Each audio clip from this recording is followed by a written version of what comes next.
My name is Ken McChesney, and I work in the MAT program in the School of Education, and I just joined the faculty this year.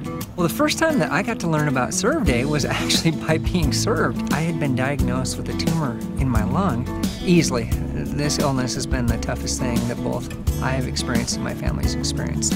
It was in unexpected ways that it affected us. I would get up in the middle of the night, and my wife, who was expecting our third son at the exact same time, was surfing the internet trying to find answers about my condition. I know that it also affects children in families.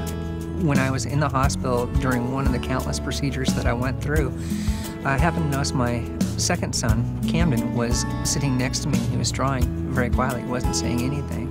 When I looked down and noticed what he was drawing, it was a picture of himself and me playing, and it was his hope of what would come.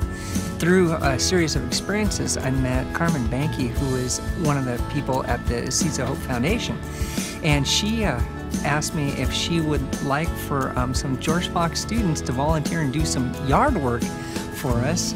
At the time, I did not realize how extensive the yard work was going to be, and I actually drove into the driveway of my house, and I got out, and at first I thought I'd driven into the wrong house.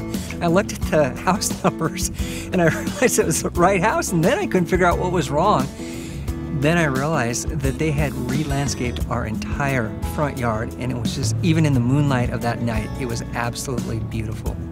Valerie Rogers contacted me about the chance to work with the Seeds of Hope, and so she asked me, would you like to be a part of this ministry? I jumped at the chance that absolutely I would love to.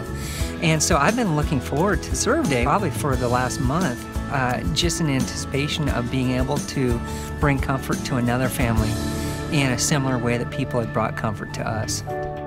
The See Later Foundation was started by Carmen and Bob Banke. They had a son, Scotty, who passed away to cancer. They realized that there was a void to fill for people who are struggling with serious medical issues. So what they have done is they've started a foundation. They have three main branches of it.